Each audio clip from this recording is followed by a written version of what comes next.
don't want no special gifts. We don't want nothing special. You take that stuff back home. But the proof is this. Them Negroes was about 2,000-3,000 people up there at his funeral.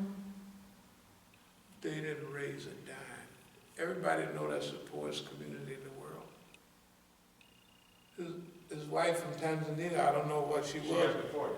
Huh? She got deported. She got deported, yeah, she called me from Tanzania. Oh, really? Yeah, because I could hear her husband over there in the background. Oh, okay. Because they in Tanzania, they may need a little money or something. Okay. And I was okay, here's what happened. Do you know, I never seen that woman in my life, but the niggas put out a rumor that I was trying to go with her, or she was trying to go with me. Really? Yes, sir. And all the woman did was call me. She said, Imam Musa, my husband, does not have a gravestone. I said, how much, y'all? 1,100. Y'all remember that? Yes. Sure, there you go. And then we paid some of their bills, but the point is, those Negroes knew if you have a few thousand people there, you could just raise some money for the community. This is a poor community. What is it, 3,000 people there? Y'all give them $10 a piece. That's $30, something like that, $30,000. That's a nice piece of change. They didn't do that. Them niggas, hey man, they're so rotten. And what's the nigga from New York? Probably is his name. Gave the janaza from New York. Was that old mush-mouth man? Yeah, the old mush-mouth man. Yeah, Tyler. Yeah. Muslim Islamic Brotherhood. Oh, okay. Yeah. Real small up here and big around there. Yeah. Mush-mouth, we call it mush-mouth. Anyway, and out of all the imams, Imam Jamil's imam, he was the one that was most vocal. Where's anybody else? He gave a talk out here, didn't he? At not Darley, one of them. Who did? Imam Lukman, yeah, he was fired up. See, remember now, I know them good. We know each other very well. For decades and decades. Mutawa well as well. Mutawa from what's her name? In Cleveland. Cleveland? Yeah, we know him very well, as brothers say. Imam Mutawa. Nice guy. Somebody was saying, anyway, we knew the whole, that period was a wonderful period. You got to remember, when we come through all of this, the late 70s, early 80s, they're getting rid of all the Muslim groups. And so we around the Dar al-Islam, in fact, Suleiman al-Hadi, all the people that we was close to, especially was the Dar, but also Islamic Party. You know, we got all their literature when we was way back in the penitentiary in 75 and all of that, you know. And, but we had a chance to watch what people said about them. Oh, they do this, they do that, and they got this much time to last. And they could say that because the behavior, you know, of each crew. And they sent Negroes out there to try to scare us. Like they said, they kidnapped one of the Iranians in 82. They told him, we'll cut your penis off and stick it in your mouth. The niggas from Jelani's crew. Yeah, and they sent them out there to Compton, and they sent them around there to buy property up in Northern California. And we'd have a program, and they would come and just look, you know, just like we're here. Yeah, they in Coldwater, Michigan. They got No, we would let them know. Look, we ain't scared of none of y'all. You know, we're not afraid of any of y'all. You know, we love everybody, but you know, we don't get that message.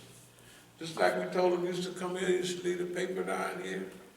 You know, we saw them out at everywhere you look. You just look at all the people out at what's that thing we went to, USCMO out there? One of the guys' name was Jelani. Yeah, no, they had, it was the two women lawyers and one of the brothers. Yeah, I'm telling you. But they were all free to speak. Right, they sure were. Except us. Yeah, that's right. And nobody get a chance to speak at none of these joints. Yeah. Right. Yeah. But us, even if we have it here in the Masjid. Okay, that's good, because there's no question. Okay, so what happened to Imam Luqman? Of course they set him up. But see, that's another thing about not wanting nothing extra. Like whatever the day was, the white folks was giving them, it was basically like the white folks said, just come and move this spot to that spot, right? And they get killed, or he get killed. Okay, so they can't nobody call me and ask me to move nothing, because I don't want nothing extra, right? If you got some big gift you want to give us, do that. Because, in fact, let me get the camera. You handed that to me right here. Right, good for you. But I don't want anything. No. This is the point about our brother. It's too many ways to slip up on you. You have to be woke all the time.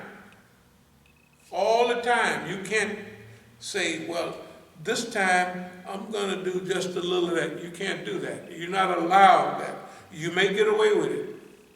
You may get away with it once, 5 times, but eventually they're going to stick you. So you can't do that. This is what our brothers don't understand. You have to be strictly up and down Islam. You have to do that. Plus the other life information that you've acquired. In all of your life, you're going to have to use it in this movement. Our brothers, basically, the government is not fair, but the government has never been fair. They slave niggas, they whoop white folks, they do what they, right? You can't ask for a fair shake from the United States, right? Hey, we just want a fair shake. They don't do that. They don't have that. They never have done it. Actually, they don't know what it means. They can read stuff and say it, but they don't understand it.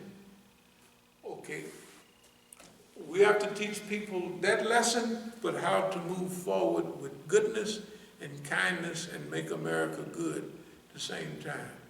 That's rare. That's why we on the money.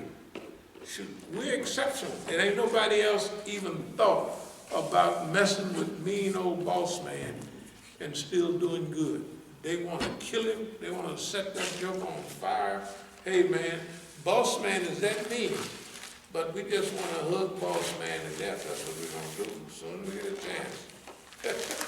Are there any questions? I didn't mean to run all off in the woods, but these questions, especially on heroic suicide, I believe was necessary, because unless you do it, sometimes you don't know. You wouldn't know why I'd rather do that, man. You know what I mean? Why I'd rather just go off like that, you know. And then the other thing, if the brothers take bayah to somebody and they saying they doing this to me, then what about them, right? They have bayah. And what does the bayah mean? Doing fair weather bayah, good weather bayah, you know, other than that. So, you know, no, we are we're exceptional here, and we know it. And, any questions or comments? Any questions or comments? Yeah, nah, there weren't any. There's a couple brothers giving salams. There was a brother that reached out. He said, I'm from Palestine, Gaza, asking for help. I want to buy diapers and milk for my children. Someone did a great job there. Let me check YouTube real quick. Okay. And yeah, nothing on YouTube today. Yeah, so that's it. Yeah. Okay. Any comments? Anybody else? Any questions? Did everything come out clear? Again, we ask y'all to overlook our, not running off at the mouth or nothing like that, but it just seemed like that it was good to clarify that. You know. Okay, if there's no more questions or no more comments, thank you very much. As-Salamu Alaikum wa Rahmatullahi wa Barakatuh. Imam, Yeah.